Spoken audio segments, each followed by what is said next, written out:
मेरा सूट नहीं आया। ईद ते दर्जी का जिक्र ना होवे, ये हो नहीं सकता। दर्जियां दे बारे कोई गल्लां बहुत मशहूर ने। आखने वाले आ गए ने कि तारीख गवाह है कि दर्जी अज तक इतकाफ नहीं बैठा। अल्लाह जाने क्यों नहीं बैठा, मेहनत वजह समझ नहीं आती। जे गल्ले दा दुआन पता है तो कमेंट्स में लाजमी दस्या तो दर्जी केड़ा जेड़ा वादा वफा कर जावे।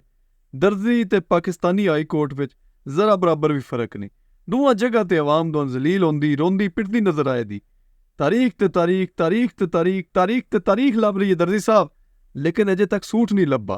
ते दर्जी अगों कैंची खड़का के आखिर आंदा आर्डर आर्डर आर्डर, ते अगों जेड़ा जवाब लभदा ना उह भी पता है।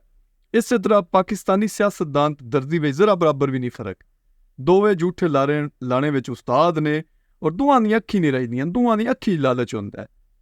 तुसी दर्जी कोल खलोते हो, वो पिछों एक गाहक आउंदा है, दर्जी साहब मेरा सूट तैयार होया?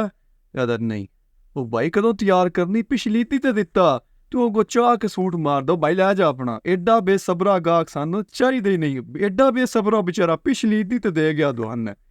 तुसी कोल खलोते हो ना ओहदे कोल, ते अवाम दा जुरमट लग्गे हुंदा है, तरले पै करदे हुंदे ने, भाई एक बारी ना एक सूट नहीं, एक सूट ईदी वास्ते एक सूट सी दे।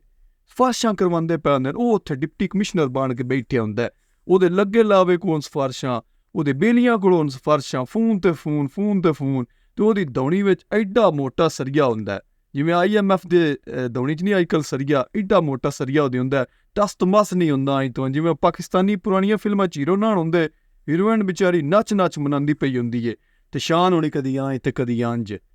कसूर उन्हां गरीबां दा भी नहीं, जानू मानू दा मैसेज आया हुंदा है, दुआना चिट्टा सूट बड़ा फबदा है, ऐ सी ते कदी चिट्टा सूट पाओ ना। ते हुण उस गल्ले पिछे बेचारा दर्जी दे जेड़े ना वो पिछे पिछे ओहदे तरले करदा फिरदा हुंदा है। एडा कोई जरूरी नहीं है भाई कि तुसी ईद ते नवां सूट ही पाओ, ईद ते उंदी बच्चियां दी। अगर दान रब लिबास दित्ते है, कोई भी दित्ते है, तुसी ओह ही पाओ। खैर तुहाड़ियां ख्वाहिशां जेहड़ियां उंज भी पाकिस्तानी जेहड़े हुक्मरान ने उन्हां को नहीं पूरियां होण देनियां। पाकिस्तानी हुक्मरानां दी क्योरी घर पाकिस्तान चो महंगाई इतनी कर छड़ी है कि लेबर इतनी महंगी होगी, धागा इतना महंगा हो गया, कपड़ा इतना महंगा हो गया, बिजली इतनी महंगी हो गई है कि लैण वाले को सूट लैण नहीं हुंदा पिया ते सीन वाले को सीन नहीं हुंदा पिया। ये रौनक ही उन्हां खत्म कर दित्ती इस इलाके विचों। अगे दर्जियां को रश ना मुकदा, ईद ते जनाब उन्हां दे तरले मिन्नतां हुंदियां पियां हुंदियां, इतकी बेचारे वेले बैठे ने, ओह रश नहीं रहा।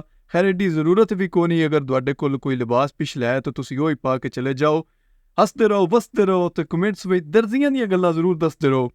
रब रखा।